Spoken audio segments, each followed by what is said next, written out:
maksudnya. Jadi nanti kepada yang tidak sependapat dengan ini ya silahkan saja, tapi jangan menyalahkan Syekh Nefri.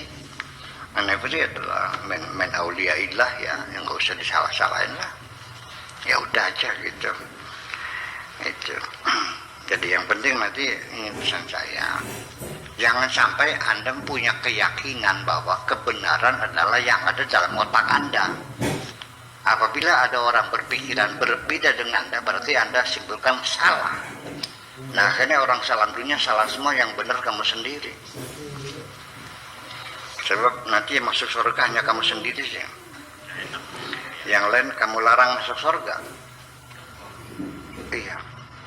Atau minimal ya, yang masuk surga itu sekarang ini, penduduk dunia ada 8 miliar. Seperempatnya, di berapa seperempatnya tuh? 2 miliar ya, atau 1,5 miliar lah, hampir seperempatnya lah, adalah beragama Islam.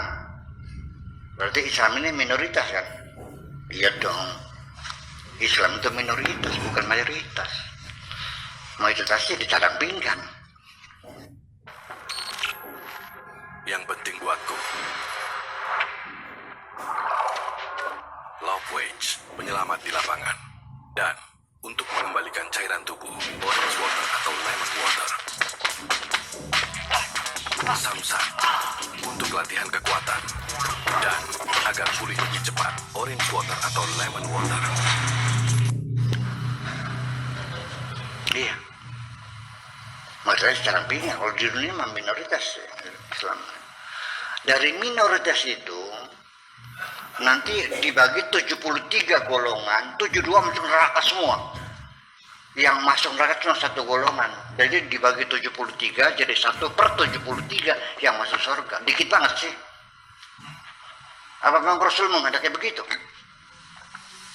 Apa memang Rasul menghendaki begitu sampai dikatakan sataftariqu ummati ila 73 firqatan?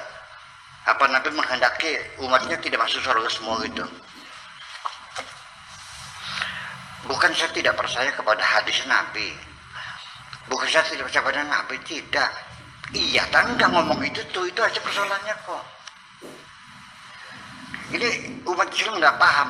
Kalau ada orang mencurigai hadis Nabi, itu dianggapnya murtad. Kalau Imam Bukhari curiga enggak? Imam Muslim curiga enggak? Ini curiga semua aja. Makanya ada Sahih Bukhari Muslim karena dicurigai ditolak. Yang ditolak bukan palang tanggung, 600.000 ditolak. Semua kecuali yang lolos hanya 14.000. 14.000 dari 600.000. Artinya kecurigaannya besar sekali. Artinya pada zaman itu pemalsuan hadis luar biasa. Itu aja persoalannya.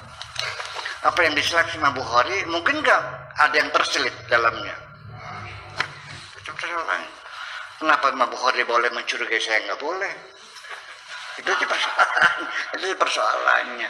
Itu jadi jangan dulu terburu-buru mengatakan apa namanya ingkar sunnah ada segala macam lah. Ya itu aja. Ini karena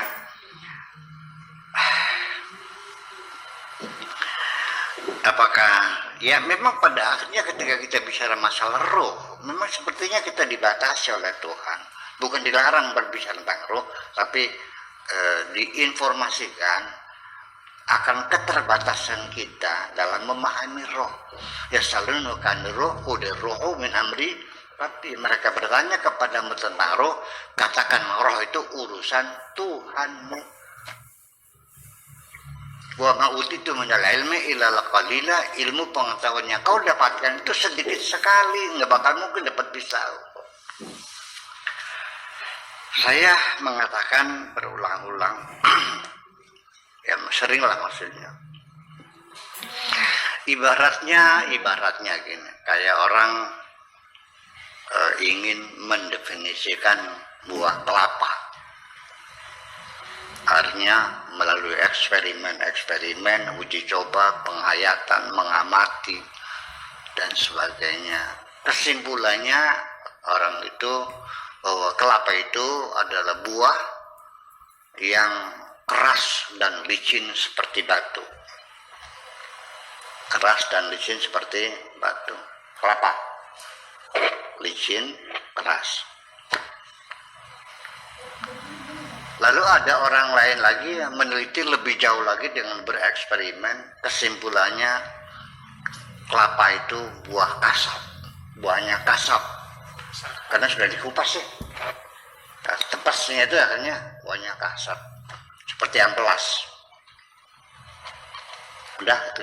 Yang ketiga, mendefinisikan lagi dan bereksperimen lagi, uji coba lagi. Kesimpulannya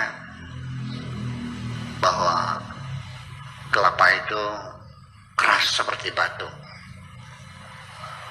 Karena dia sudah menyentuh batasnya. Dan ada lagi bereksperimen lagi, kelapa itu lembut karena sudah nemuin kelapanya. Bereksperimen lagi, kelapa itu ada air, cairan. Diuji lagi, akhirnya apa? Kentasnya ya. Kentas tuh embot ya, embot itu lembek, buahnya buah yang lembek sekali. Dan uji pengunjungnya, semua yang mereka lakukan tidak tahu akhirnya. Ya, seperti apa kelapa itu nggak tahu juga. Ini contoh saja. Orang menggali roh itu seperti itu. Sampai dulu konon katanya di Rusia gitu ada eksperimen untuk mengetahui hakikat roh itu seperti apa. Orang yang sedang nazar itu dimasukkan dalam peti kaca yang tebalnya sekian senti, ditutup rapat sekali. Dan ketika roh itu keluar, ini peti kaca ini meledak. Dan akhirnya mereka mempercayai ada roh sekalipun tidak sampai pada meyakini adanya Tuhan. Kalau mereka ateis, ya, yang penting ada roh.